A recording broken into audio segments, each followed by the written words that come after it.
ओम गणेशाय नमः। ओम नमः शिवाय। मैं निखिल ज्योतिषाचार्य आप सभी का मेरे चैनल पर पुनः स्वागत करता हूं। आशा करता हूं कि आप सभी स्वस्थ होंगे। महादेव की कृपा आप सभी पर सदैव बनी रहे। ये वीडियो मीन यानी कि पाइसेस के लिए अत्यंत विशेष है, क्योंकि वीडियो है आने वाले महीने यानी कि अक्टूबर 2024 के मासिक राशिफल के बारे में। मेरा जो मासिक राशिफल होता है वो प्रमुखतः जीवन की विशेष या मुख्य चीज़ों पर आधारित होता है, जैसे कि सामान्य विश्लेषण, career, business, income, investment, love life, married life, students और सेहत। और इसके साथ ही वीडियो के अंत में कुछ विशेष उपाय भी बताता हूँ, जिसके करने से महीने की सकारात्मकता में वृद्धि अवश्य होती है। यदि आपकी लग्न राशि या चंद्र राशि मीन है, दोनों ही गाइडेंस के लिए अवश्य इस राशिफल को देख सकते हैं। पुनः समझाने की कोशिश करूँगा कि टेक्निकली ये पॉसिबल नहीं है कि आप बोलें कि मेरी लग्न राशि मीन है तो अलग राशिफल बनाइए, मेरी चंद्र राशि मीन है तो अलग राशिफल बनाइए। कोई उठ के बोलेगा कि मेरी ज़ोडिएक मीन है अलग राशि बनाइए, कोई बोलेगा मेरा सनसाइन मीन है तो अलग राशिफल बनाइए। नहीं हो सकता। ये आपके ऊपर है, आपको कहाँ से ज़्यादा सूट करता है वहाँ से देखिए। मेरा व्यक्तिगत मानना है कि यदि आप अपनी लग्न राशि देखते हैं तो अच्छा है, क्योंकि भारतीय ज्योतिष, वैदिक ज्योतिष का आधार लग्न राशि है या लग्न है। अगर आपको कन्फर्म है तो वहाँ से देखिए, नहीं पता तो सेकेंड ऑप्शन चंद्र राशि बन जाती है। या जैसा मैं कहता हूँ, जहाँ से आपको ज़्यादा सूट करता है, रिलेट करता है, वहाँ से देखिए। तो शुरू करते हैं इस अत्यंत महत्वपूर्ण मासिक राशिफल का मीन के लिए सामान्य विश्लेषण से। ये महीना अति विशेष है, क्योंकि इस महीने में बहुत कुछ हो रहा है और सबसे महत्वपूर्ण चीज़ है आपके सप्तम भाव में ग्रहण। सप्तम भाव क्यों विशेष है? क्योंकि सप्तम भाव आपके जीवन का बैलेंस होता है। अगर आप काल पुरुष की कुंडली देखें तो सप्तम भाव में तुला पड़ता है, तो तुला क्या है? बैलेंस। तुला को क्या कहते हैं? तराजू। तो इसलिए सप्तम भाव जीवन का बैलेंस होता है। इसलिए कहा जाता है कि पति या पत्नी के का जो चयन है बहुत इम्पोर्टेंट होता है, क्योंकि वो या तो आपके जीवन का बैलेंस बनाते हैं या एकदम बिगाड़ देते हैं। अब आजकल सेकंड वाला ज़्यादा हो रहा है, लेकिन जो भी है, सप्तम भाव में आपका सूर्य ग्रहण पड़ रहा है, तो ये बहुत बड़े बदलाव आपके जीवन में लेकर आएगा। सूर्य ग्रहण का जो प्रभाव है वो करीबन भौतिक जीवन पर आने वाले 6 महीने के लिए होता है। और मैं पहले ही बता चुका हूँ कि सूर्य ग्रहण कहीं ना कहीं आने वाले 6 महीने की एक गाथा तय करता है भौतिक जीवन की। जहाँ चंद्र ग्रहण मानसिक रूप से ज़्यादा प्रभावित करता है, वहीं सूर्य ग्रहण भौतिक रूप से प्रभावित करता है। तो सप्तम भाव क्या है? बिजनेस का भाव है। तो ये बता रहा है कि ये जो महीना है अक्टूबर का, ये बिजनेस में ट्रांसफॉर्मेशन का है, ये बिजनेस में बदलाव का है, ये बिजनेस में बहुत ही एक अलग रुख अपनाने का है। आप में से कई लोग जो बिज़नेस करते होंगे वो इस महीने बहुत सारे बड़े बदलाव लेकर आएंगे, और कई लोगों का प्रोसेस स्टार्ट हो चुका होगा। सप्तम भाव आपकी पब्लिक इमेज भी है, आपकी इमेज भी है।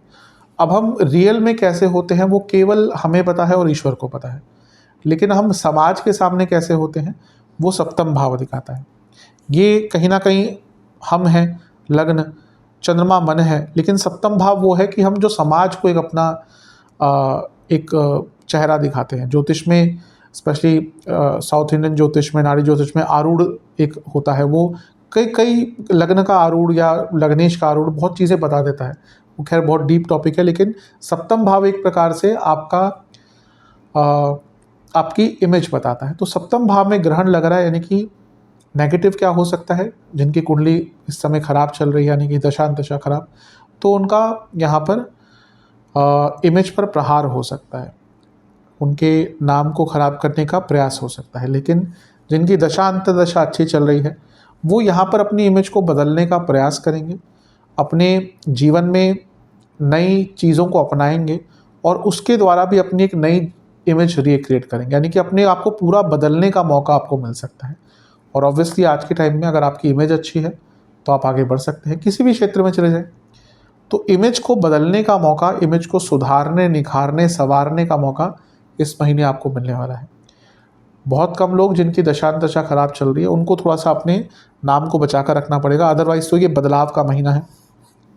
और यहाँ से बैलेंस शिफ्ट होता है, क्योंकि जब सप्तम में ग्रहण लगता है ना, तो बैलेंस शिफ्ट होता है। आप देखेंगे, आप कई मैं सिर्फ बिजनेस की बात नहीं कर रहा, मैंने कहा ना ये पूरे जीवन का बैलेंस होता है। तो आप अपने जीवन का एक बैलेंस शिफ्ट करने लग जाएंगे, यानी कि आप एक कुछ चीज़ों पर अब प्रायोरिटी से ध्यान देना शुरू कर देंगे और कुछ चीज़ों को एकदम दरकिनार करना शुरू कर देंगे।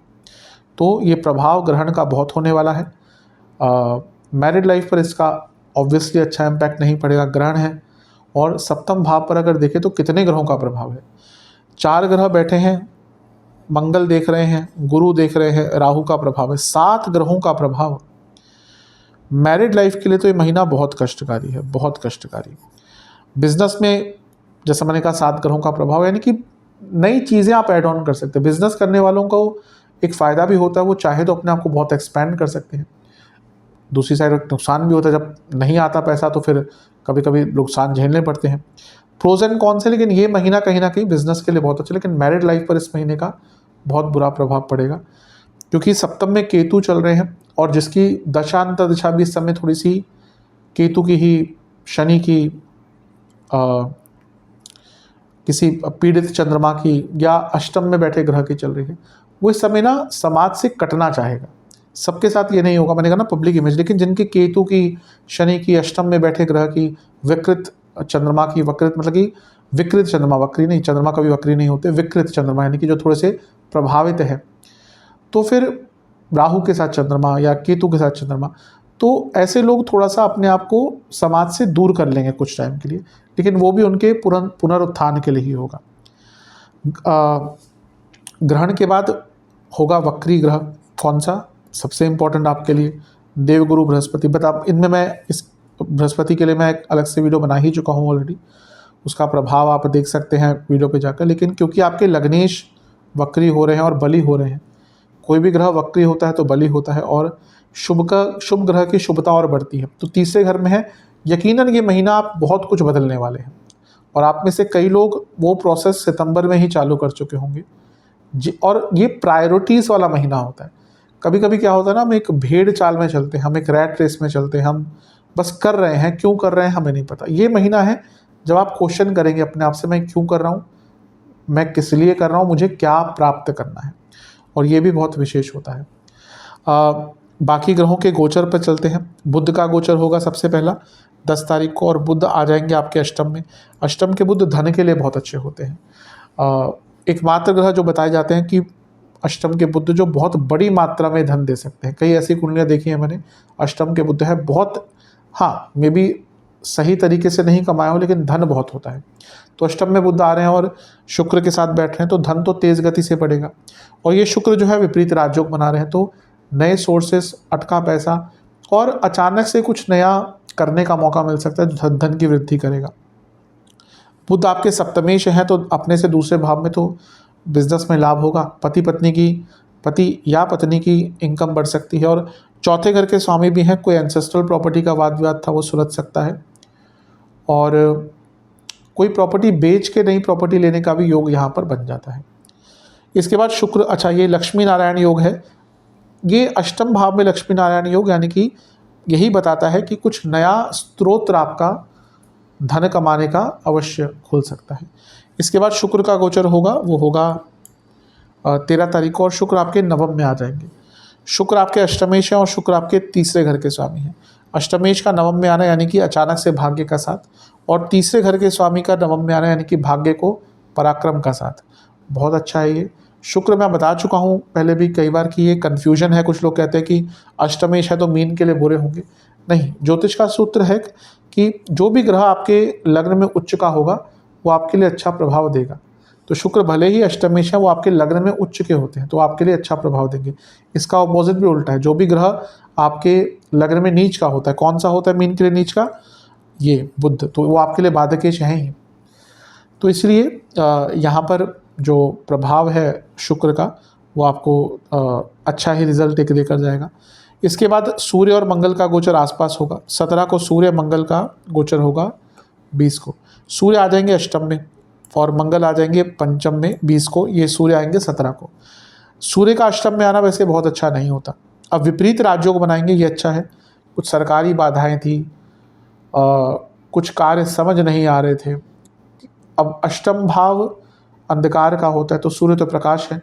अब ये कॉम्बिनेशन वैसे तो अच्छा है क्योंकि नए रास्ते खुलते हैं, लेकिन सूर्य के लिए अष्टम में जाना नेगेटिव होता है।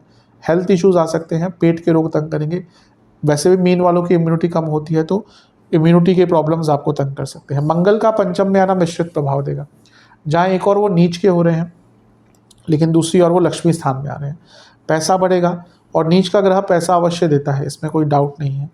नवमेश है तो पंचम में बैठे हैं अपने से नवम में, भाग्य का साथ लक्ष्मी प्राप्ति। धनेश है लक्ष्मी स्थान में है। नीच का ग्रह बहुत पैसा देता है, मैं कई बार समझा चुका हूँ। ये कहना कि नीच का ग्रह बुरा है बहुत जनरलाइज की स्टेटमेंट हो जाती है। जैसे 7.5 सबके लिए बुरी होती है, एक टाइम में 30% लोगों की 7.5 चल रही होती है, सबके लिए बुरी हो सकती है क्या? मंगल यहाँ पे नवम में है तो पंचम में है, तो आपको अपने थॉट प्रोसेस को बदलने का मौका मिलेगा। लेकिन नीच के मंगल हैं, हर ग्रह अगर नीच का, या कोई भी ग्रह जब नीच का होता है तो कुछ ना कुछ तो नीचता दिखाएगा। यहाँ पे उग्रता बहुत दिख रही है, और थोड़ा सा डेस्परेशन भी आपके अंदर आ सकती है, उस पर भी कंट्रोल करने की कोशिश कीजिएगा। एक और गोचर होगा बुध का, वैसे एकदम महीने के अंत में, वो आपके नवम में आ जाएंगे। ठीक ही आपके 2 केंद्र के स्वामी हैं, नवम में है, भाग्य का साथ आदि आपको प्राप्त होगा। राहु अभी लग्न में ही बैठने वाले हैं, गुरु तीसरे घर में ही रहेंगे, और आने वाला समय शनि क्योंकि मार्गी होने वाले हैं। अब तैयारी कर लीजिएगा, कहीं ना कहीं शनि आपके लग्न में आने के लिए तत्पर है। और शनि एक ऐसे ग्रह है, वो करीबन 3-4 महीने पहले ही अपना प्रभाव दिखाना शुरू कर देते हैं। तो ये शनि भी धीरे धीरे करके आपके लग्न की तरफ बढ़ रहे हैं, और बहुत बदलाव के लिए आपको प्रेरित करेंगे। विशेष प्रेडिक्शंस इस महीने की, ये महीना थोड़ा रिलैक्स रहिएगा, और आप ओवरऑल, जैसे मैंने कहा ना, प्रायोरिटीज़ क्लियर करने का है, तो वो तभी हम क्लियर कर पाते हैं जब हमारा मन रिलैक्स होता है। हमें चाहिए क्या? संबंधों पे काम कीजिए, फ्रेंडशिप्स पर ध्यान दीजिए, अपने विचारों पर ध्यान दीजिए, और अपनी जो एक स्पिरिचुअल हेल्थ है और इमोशनल हेल्थ है, उस पर काम कीजिए। बहुत इंपॉर्टेंट होती है स्पिरिचुअल हेल्थ। आज के टाइम में अगर आप थोड़ा से भी आध्यात्मिक नहीं है ना, तो आपके लिए ये भौतिक जीवन बहुत कष्टकारी हो सकता है। तो कहीं ना कहीं एक आध्यात्मिक टच होना चाहिए। अपनी फीलिंग्स को समझिए और अपने सपनों को पूरा कीजिए। मैंने कहा ना, ये रैट रेस और भेड़ चाल से हटके कुछ करने का महीना है।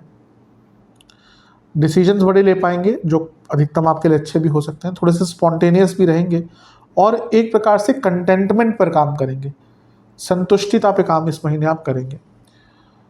बहुत नए नए आइडियाज़ भी आएंगे। नेगेटिव क्या हो सकता है? थोड़ा सा मेंटली भले रिलैक्स, लेकिन फिजिकली अपने आप को बहुत एक्सर्ट करेंगे। शॉर्टकट्स थोड़े से लेंगे, वो नुकसान दे सकता है। और कुछ पुराने डिसीजंस, कुछ पुराने संबंध जो अधूरे छूट गए थे, कुछ पुराने डिसीजन जो अधूरे छूट गए थे, या कुछ पुराने कार्य जो अधूरे छूट गए थे, वो इस महीने आपको थोड़ा तंग कर सकते हैं। ओवरऑल महीना प्लानिंग का अवश्य है, लेकिन ये नेगेटिव चीज़ों पर भी ध्यान अवश्य दीजिएगा। चलते हैं करियर की तरफ। करियर में थोड़ा सा मिश्रित प्रभाव है। सबसे पहले तो 10वें भाव से 10वें में यानी कि सप्तम में ग्रहण लग रहा है, इसके कुछ मिले जुले प्रभाव हो सकते हैं। थोड़ा सा गुडविल बिगड़ सकती है कार्य क्षेत्र में, जिसका समय बहुत ख़राब चल रहा है। उनके कार्य पर बुरा प्रभाव पड़ सकता है, मतलब कि अगर आपने एक अच्छी इमेज बनाकर रखी हुई है तो यहाँ पर वो अफेक्ट हो सकती है। लेकिन जिसका समय अच्छा चल रहा है, उनके लिए यहाँ पर अचानक से प्रमोशन के योग भी बन सकते हैं। कारण क्या है कि जो सप्तम भाव है प्रमोशन का होता है, और यहाँ पे गुरु की दृष्टि है, वक्री गुरु, बल्कि हो जाएंगे 9 अक्टूबर को, और वो आपके लग्नेश भी हैं और दशमेश भी हैं। तो जिनका समय बहुत ख़राब चल रहा है, उनके लिए यहाँ पर थोड़ा सा नाम खराब हो सकता है। आपकी जो गुडविल है उस पर प्रभाव पड़ सकता है। लेकिन अचानक से प्रमोशन के योग भी बन सकते हैं, या फिर प्रमोशन नहीं होती तो आपका डिपार्टमेंट चेंज या आपकी रोल्स एंड रिस्पॉन्सिबिलिटी बदल दी जाएंगी। लेकिन क्योंकि ग्रहण लग रहा है वो 10वें से 10वें में, तो थोड़ा सा कॉशियस रहिएगा। इस महीने ज़्यादा आपने चीज़ों को लाइट लेना शुरू कर दिया ना, तो उसका एक नेगेटिव प्रभाव हो सकता है। मंगल की दृष्टि रहेगी 20 तारीख तक 10वें भाव पर, और वो धनेश हैं और भाग्येश हैं, तो भाग्य का भी साथ मिलेगा करियर में, और धन भी बढ़ेगा। ग्रहों का गोचर इस महीने हो रहा है, उसका प्रभाव भी थोड़ा बहुत करियर पर इम्पैक्ट देगा ही। ग्रहों के गोचर को अंकित कर लेते हैं पहले। बुध यहाँ पे आ जाएंगे 10 को, और शुक्र यहाँ पे आ जाएंगे 13 को, सूर्य 17, मंगल 20। अब यहाँ पर जिसका इम्पैक्ट आपके करियर पर रहेगा सबसे ज़्यादा, वो है मंगल। मंगल क्योंकि मैं हमेशा कहता हूँ कि मेरे हिसाब से मीन के लिए एक योग कारक ग्रह के प्रकार हैं, और वो आपके 10वें से अष्टम में बैठे हैं, यानी कि जॉब चेंज का बहुत मौका मिल सकता है। और जिनकी जॉब चली गई थी रिसेंटली, उनके लिए भी यहाँ पे कोई नया जॉब ऑफर आ सकता है। सूर्य के नीच के होने पर प्रभाव या उसका प्रभाव थोड़ा सा नेगेटिव पड़ सकता है, क्योंकि सूर्य बॉसेस के कारक होते हैं और नवम से 12वें में बैठे हैं, यानी कि बॉसेस से अनबन होगी। और शुक्र का नवम में जाना, यानी कि बॉसेस ही आपके विरुद्ध ऑफिस पॉलिटिक्स करेंगे, तो अपने बॉसेस से थोड़ा सा बच के रहेंगे तो अच्छा है। क्योंकि मंगल 10वें से अष्टम में है, थोड़ी सी उग्रता 20 तारीख के बाद कार्य क्षेत्र में आ सकती है। 10वें घर के स्वामी क्योंकि वक्री हो रहे हैं, स्ट्रांग हो रहे हैं, लेकिन वक्री ग्रह स्ट्रेस दिखाता है, तो कार्य क्षेत्र में 9 अक्टूबर के बाद स्ट्रेस थोड़ा सा बढ़ेगा। बुरा नहीं है महीना, लेकिन जो भी मैंने कहा ध्यान दीजिएगा। विशेष प्रेडिक्शन, आप प्रॉब्लम्स को सॉल्व कर पाएंगे, बस अपनी चीज़ों को सिंप्लीफाई रखिएगा। पुरानी चीज़ों से सीखने का मौका मिलेगा, आगे बढ़ने का मौका मिलेगा। सक्सेस दिख रही है, धन बढ़ता हुआ दिख रहा है, सपोर्ट भी आपको प्राप्त होगा। और सबसे इम्पॉर्टेंट चीज़ है कि आपका अपने ऊपर जो विश्वास है ना वो बढ़ेगा। नेगेटिव क्या हो सकता है, ज़्यादा रिजिडनेस, लेजीनेस भी थोड़ी सी आ सकती है कार्य क्षेत्र में। या तो देखिए ऊर्जा का ना मिसमैच होगा इसमें, या तो आप बहुत एनर्जेटिक रहेंगे या एकदम डल रहेंगे, और इसके कारण एक इनकन्सिस्टेंसी रहेगी। और ओवर क्रिएटिव होना ये भी इस महीने ज़्यादा तंग कर सकता है। किसी भी चीज़ का की जो अति होती है, बड़े बुजुर्ग क्या कहते थे, अति बिगाड़े मति।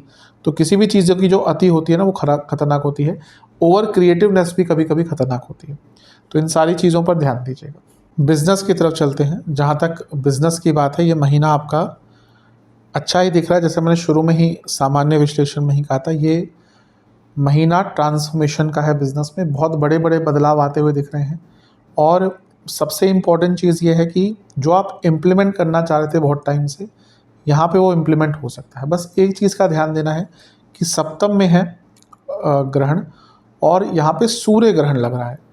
तो जिनका बिजनेस बहुत बड़ा है, अब जो बड़े बिजनेस होते हैं उसमें थोड़ी गड़बड़ भी की जाती है, टैक्स बचाना की बात हो या कुछ और चीज़ हो। कई ऐसे बिजनेसेस होते हैं जो थोड़े रिस्की भी होते हैं, कई ऐसे बिजनेसेस होते हैं जिसमें सरकार का हस्तक्षेप बहुत होता है। तो जहाँ पे सरकारी बाधाएं बहुत होती हैं, सरकारी कार्यों के इम्प्लीमेंटेशन, सरकारी लेना देना, उनके लिए महीना कष्टकारी जा रहा है। या फिर जिनका सरकार से कोई प्रॉब्लम चल रही थी, बड़े बिजनेसेस होते हैं, उनको कोई ना कोई आए दिन दिक्कत आती ही रहती है। या इवन अगर आपके लीगल केसेस चल रहे थे बिजनेस में, किसी ने मानहानि का केस किया हुआ है, किसी ने कुछ और केस किया हुआ है, तो उनके लिए जो महीना है ये एक प्रकार से अच्छा रिजल्ट बुरा रिजल्ट लेकर आ सकता है। उनको थोड़ा सा केयरफुल रहना है। अन्यथा अगर हम देखें तो ये महीना जो है आपका, जिनका बहुत सरकारी हस्तक्षेप नहीं है उनके बिजनेस में, उनके लिए ये बदलाव का महीना होगा। सप्तम से दूसरे भाव में शुक्र हैं जो विपरीत राजयोग बनाकर बैठे हैं, ये भी नए सोर्सेस ऑफ इनकम दिखा रहे हैं। और सप्तम पर मंगल का प्रभाव भी है, वक्री गुरु का प्रभाव भी है, और राहु का प्रभाव भी है। वक्री गुरु तो 9 से होंगे खैर। तो 7 ग्रहों का प्रभाव, यानी कि इनकम के सोर्सेज बढ़ाने का मौका मिलेगा। अब जब मैं ये बोलता हूँ कि इनकम के सोर्सेज बढ़ेंगे, इसका मतलब ये नहीं होता कि अगले दिन से ही आपके पास 12 सोर्सेज ऑफ इनकम हो जाएंगे। उसका अर्थ ये होता है कि उस टाइम पे आपको कुछ नया प्रयत्न या कुछ नया ट्राई करने का मौका मिलेगा, जो आगे चलकर अंततः आपके लिए एक नया सोर्स ऑफ इनकम बन सकता है। कुछ लोगों के लिए इमीडिएटली भी बन जाते हैं अगर समय बहुत अच्छा चल रहा है। कुछ लोगों को वो नींव रखने का मौका मिलता है। हाँ भाई, अभी हमारे पास बिजनेस के 2 स्रोत हैं, यहाँ से पैसा आता है, यहाँ से पैसा आता है। अब हम 2-3 चीज़ें और ट्राई करते हैं जो शायद आने वाले 4-5 महीने में एक रेगुलर सोर्स ऑफ इनकम बन जाए, तो उनके लिए महीना बहुत अच्छा है। बस ये ध्यान दीजिएगा कि मंगल का प्रभाव है, और सप्तम पे हम देखें तो ग्रहण भी है, राहु का प्रभाव, वक्री गुरु का प्रभाव।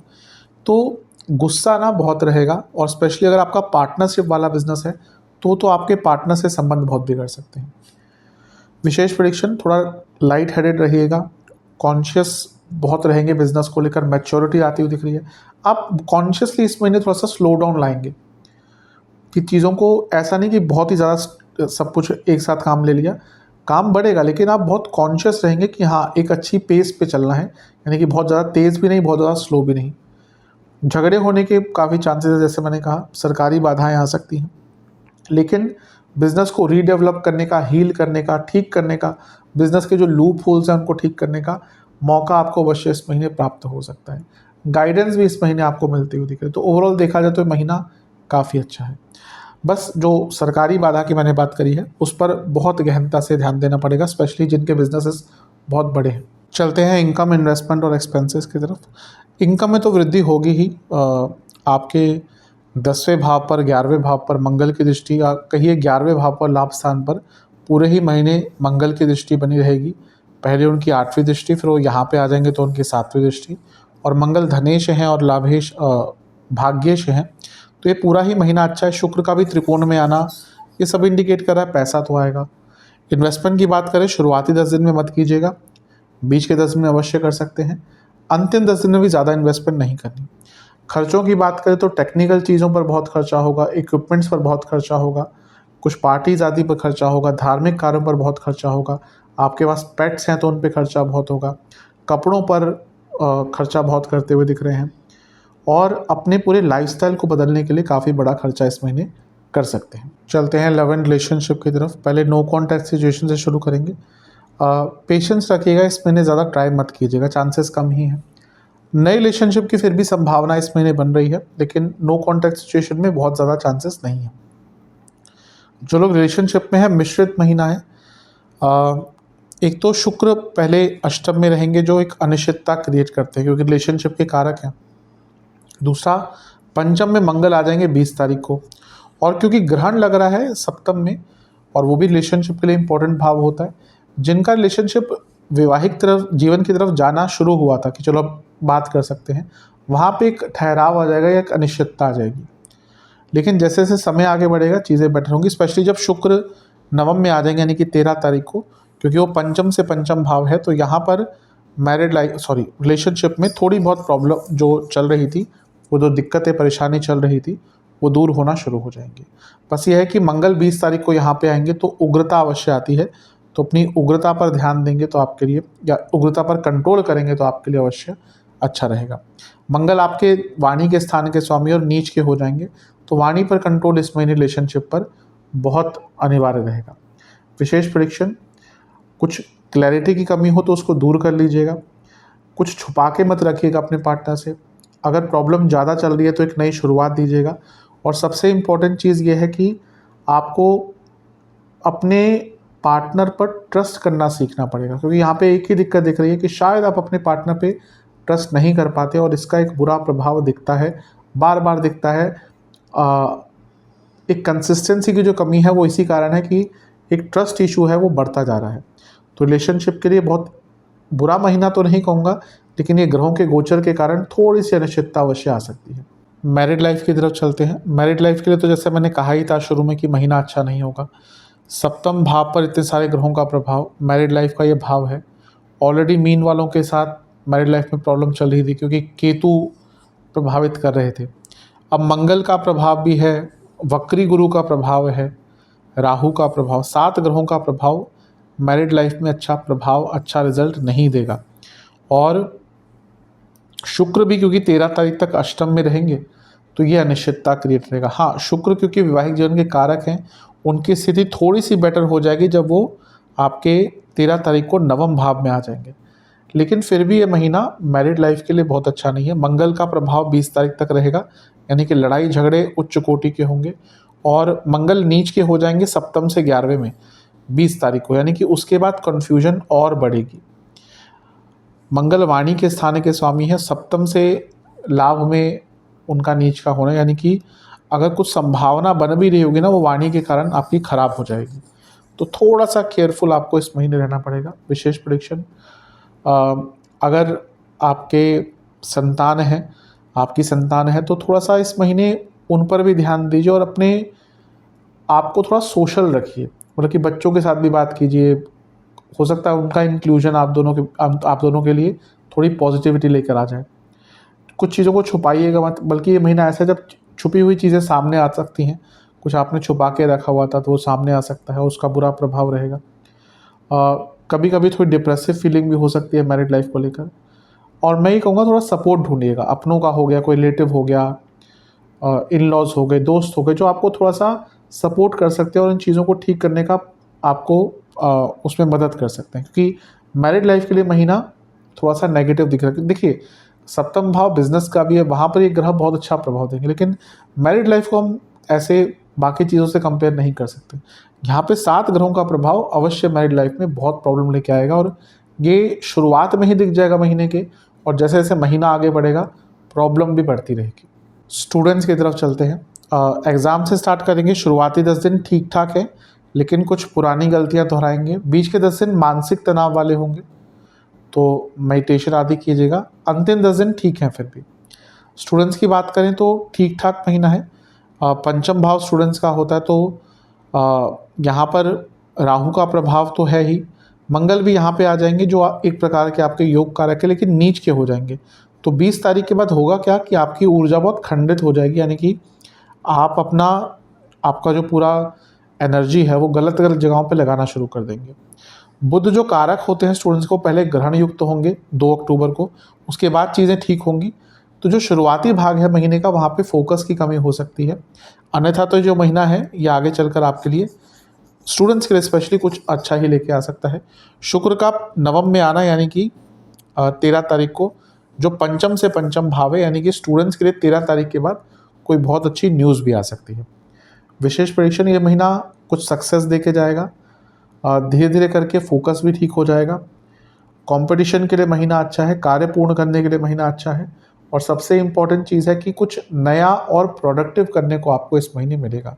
तो स्टूडेंट्स के लिए देखा जाए तो महीना ठीक ही है। सेहत की तरफ चलते हैं। इस महीने जिनको साइनस की प्रॉब्लम, जिनको हृदय संबंधित रोग, जिनको किडनी, गॉल ब्लैडर, लिवर, इनसे कोई भी जुड़ा रोग है, इंडाइजेशन बहुत रहती है, या कोई प्राइवेट पार्ट्स जुड़ी प्रॉब्लम या हार्मोनल डिसऑर्डर्स है, उनकी दिक्कत बढ़ेगी। शुरुआती 10 दिन में प्राइवेट पार्ट से जुड़ी प्रॉब्लम, जिनको पाइल्स आदि है या जो भी वो एरिया है प्राइवेट, उससे जुड़ा कोई रोग है, उनको दिक्कत होगी।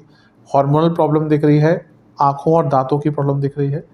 बीच के 10 दिन में बीपी की प्रॉब्लम, नसों के रोग, इन्फेक्शन, बॉडी में हीट बढ़ना। अंतिम 10 दिन में मानसिक रोग, सर के रोग, एंग्जाइटी, फीवर होना और स्लीप डिसऑर्डर्स बहुत तंग करने वाले हैं। उपाय के स्वरूप में क्या करना है आपको, कुछ शिव चालीसा की पुस्तकें आपको शिव मंदिर में दान करनी है। शिवलिंग का दूध, घी और गुलाब जल मिलाकर अभिषेक करना है। अभिषेक करने के बाद आपको ओम शंभवाय नमः मंत्र का 108 बार जाप करना है। खीर का भोग लगाना है, 2 तिल के तेल के दिए भी अर्पण करने हैं, और गौशाला में गुड़ की व्यवस्था, यानी कि गुड़ का दान करना है। ये उपाय कर लेंगे, अवश्य आपके लिए महीना अच्छा जाएगा। आशा करता हूँ कि वीडियो आपके काम आएगी। चैनल पर अगर आप नए हैं सब्सक्राइब कर लीजिए, वीडियो को लाइक कर लीजिए। मिलता हूँ अगली वीडियो में, तब तक के लिए ओम नमः शिवाय।